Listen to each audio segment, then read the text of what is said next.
But we got hella music. So jumping right in, we got Black Summer by Red Hot Chili Peppers. Return of Red Hot Chili Peppers. Fold this time because last time was without one of their members, I believe. I want to say the guitarist. Yeah, like I say, guitarist. So I know Flea, lead singer and drummer. Yes, it has to be guitarist. And and it was. I think it's actually going piggybacking on Muse last week, a return to form in a way of Red Hot Chili Peppers. Their last album, which came out, I believe, in 2016, if I recall off the top of my head. I didn't really care for that much. It was okay, but I thought they were running out of ideas, and they just didn't. It didn't sound that great. The last good project I thought they released was in like 2011, so it's been a long time. But this is definitely a step in the right direction. It's not gonna knock anybody's socks off or anything by any means, but it's a return to form by far for them, and I'm excited to hear what else they have. It's very rocky. It's solid alt rock. The vocals are great, which is fantastic for how old they are now. They've been making music for 30 years, which is insane.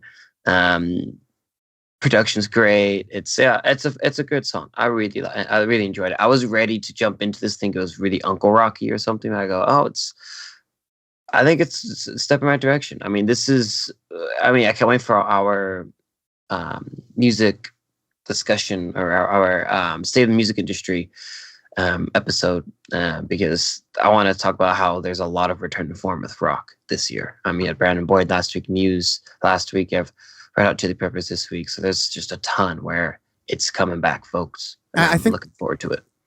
I think this will be, not to tease it too much, but a continuation of like what rock is becoming, because I think you're getting a lot of these artists who have been established for a while.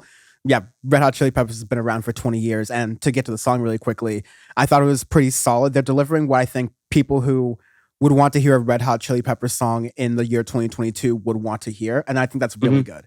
And not pushing too much, but also feels fresh enough for me to go, okay, I'm glad to hear a couple new songs from them. They have a whole album coming out on April 1st. That'll be interesting. But I think you're still going to have rock music, so to speak, led by indie and like those artists in that vanguard. But you're getting what might be kind of like a last hurrah from some of these like greats from 20 years ago, so to speak. And as a fan of a lot of those greats from 20 years ago, all the artists you've mentioned, Red Hot Chili Peppers, Muse, etc., I'm here for it. And like you also have the Smile project with Johnny Greenwood and Tom York as well, which is a really rocky project for them that will be coming out later this year. So you have a lot of white dudes in their mid-40s making good rock music again. So maybe their last hurrah, or actually in their 50s, which kind of makes me sad now. Jesus Christ. Anyways, moving on to indie rock now. We got Softly by Arlo Parks. She is very, very quickly becoming one of my favorite indie artists now. Softly is a fantastic single. Piggybacking off her record last year that we reviewed, Collapse and Sunbeams, which I absolutely adore. One of my favorite records to come out of the year last year. Very fun single, good. Upbeat, perfect indie sound. It sounds almost like a B-side off of her last record, but it could be something that was just out there that she wanted to throw out, but didn't necessarily fit in the record. I'm not quite sure. But regardless, I quite enjoyed the track. And if you liked her record last year, you will too. You like this track as well. She's knocking out of the park. Yeah, and pretty much any Arlo Parks track is really incredible, especially with the instrumentation and the way she sings in it, the way every instrument comes together in the production just never really disappoints. And yeah, I love how it's soft, but, softly, the name of the song, but it's still very upbeat. I really appreciate that. And then we have Original Sin by Sofi Tukker. Fun EDM track. I think it was okay.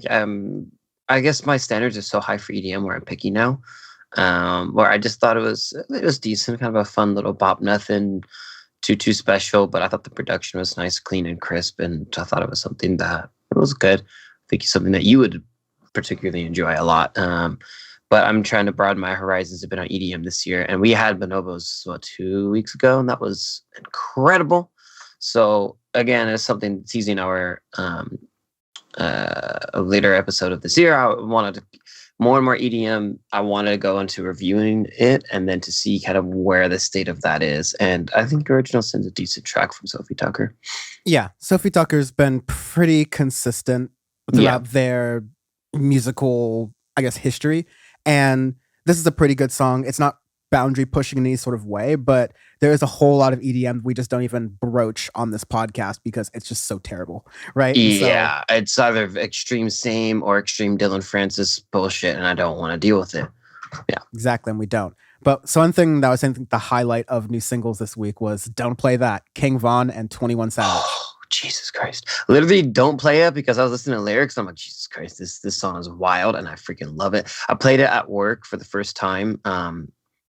Luckily, my audience doesn't care, but like halfway through this, like just like vaguely hearing the lyrics, like, oh God, Jesus, we need a clean version of this song real fast. Goddamn.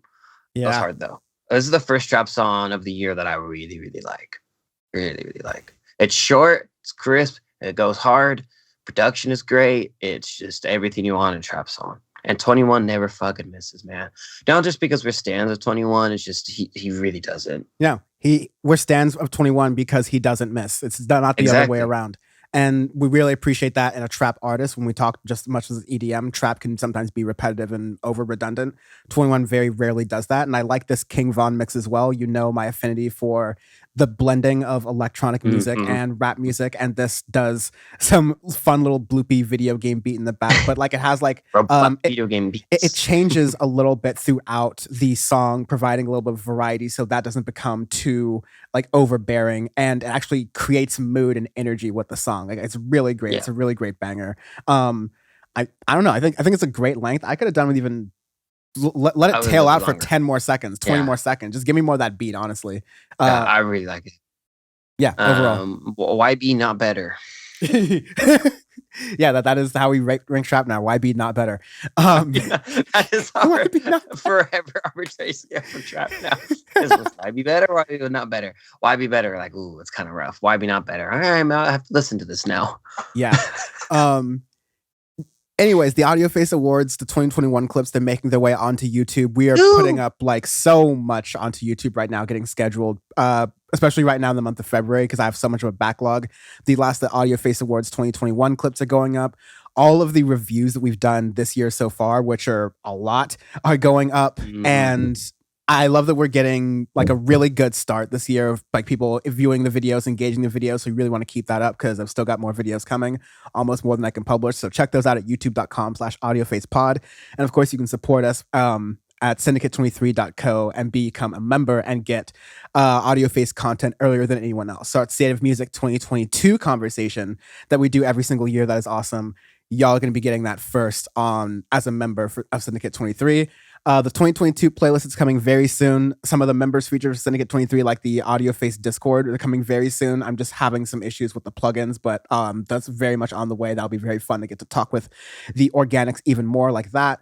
And thank you, Peter, for doing the audio mastering for this episode and episodes of Power Report on Syndicate 23. You can find them at Dead Music 666 on Insta. They master music, they master audio, and it's really great for artists to, if you're up and coming or well-established, reach out to them. They do a phenomenal job.